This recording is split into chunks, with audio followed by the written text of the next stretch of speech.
Hey everyone, welcome to another top 10 list. This week's top 10 list is going to be a list, unfortunately, I don't even support doing because of what it is. But I happen to have them here, so I'm going to do it. What is it?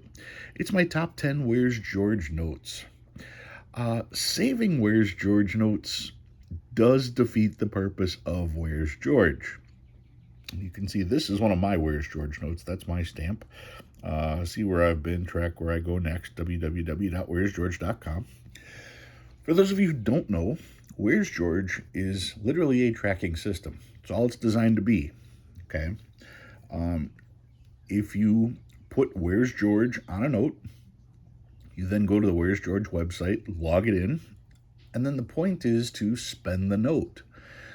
Because hopefully another person will see the stamp on there, they will take the note, log it in, say where it's been, and then they will ship it off to be spent again.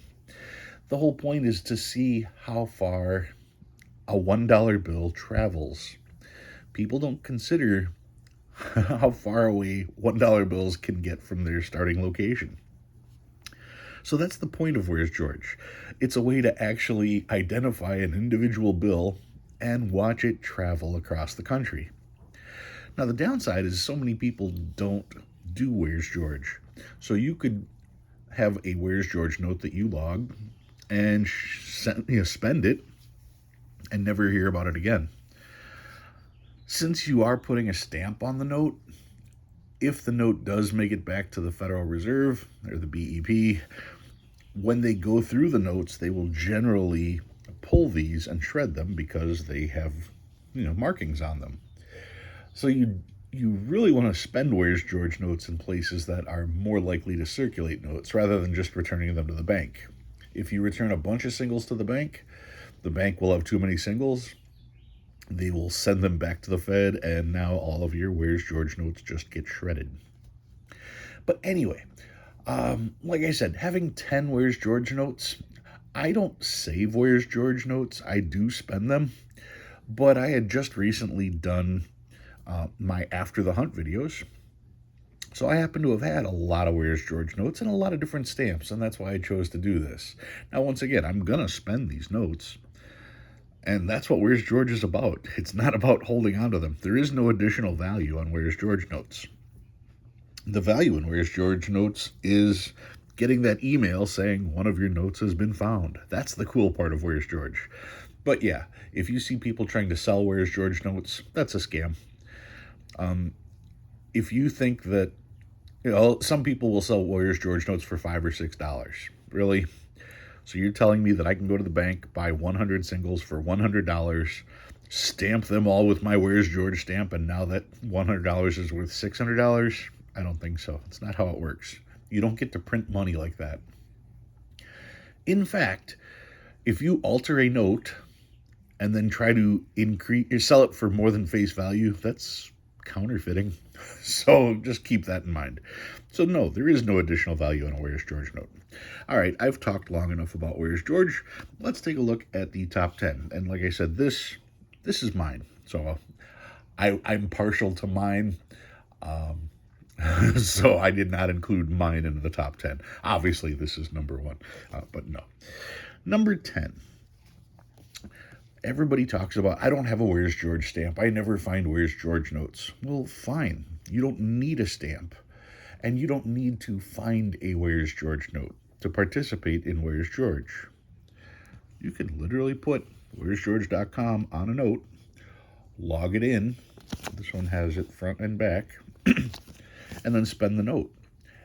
And just by doing that, if someone sees that, they can then log where they found the note, and you'll get an email, and you'll find out where that note is gone.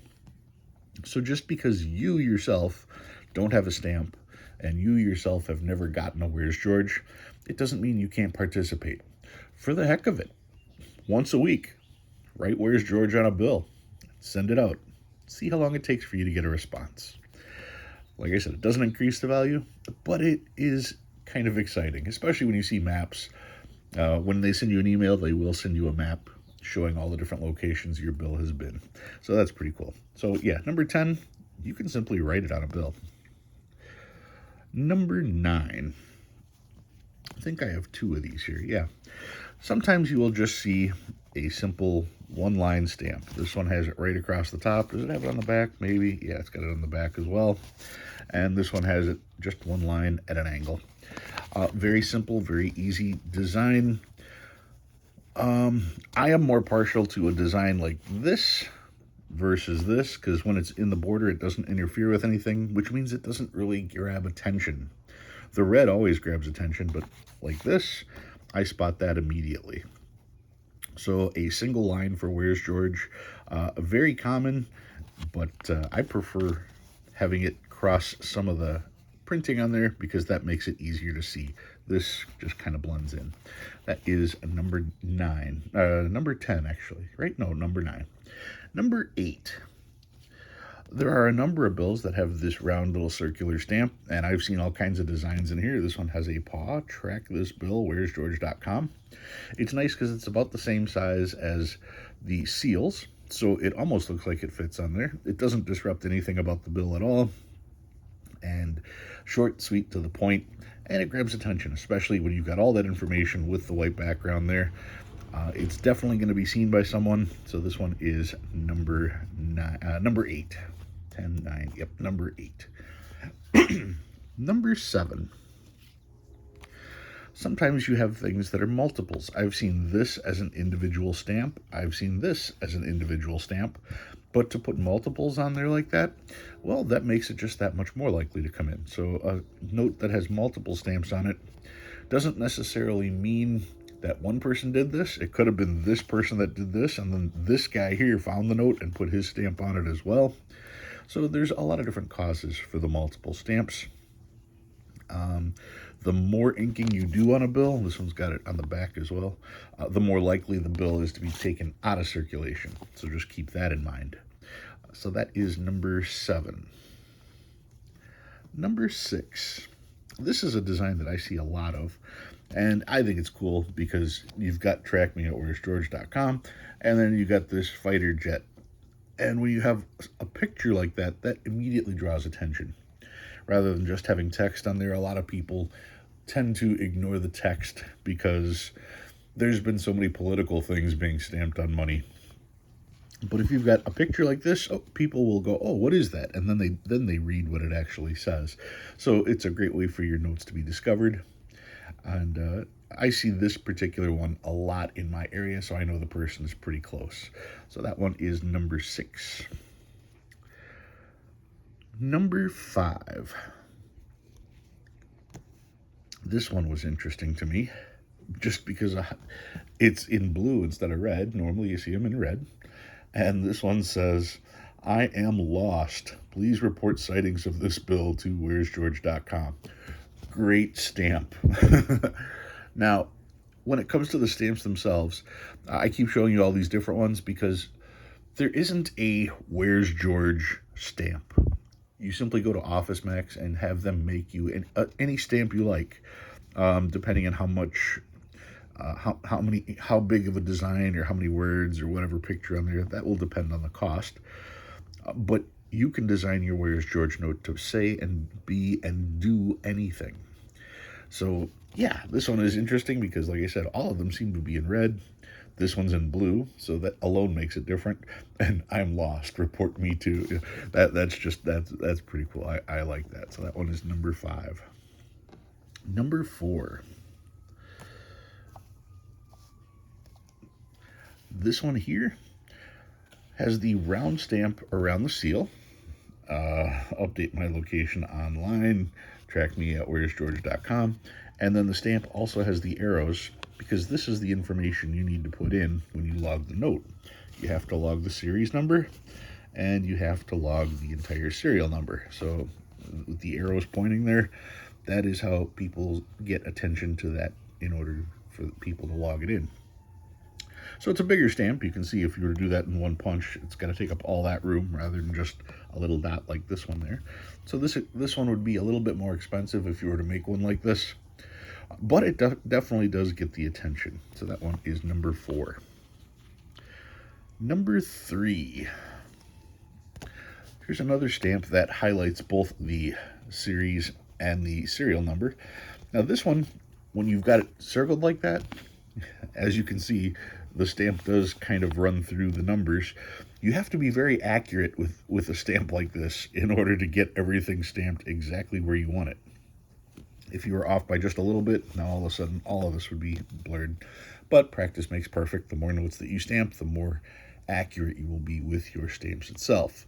Log on. It's fun and free. Where'sgeorge.com. There's the series number. There's the serial number.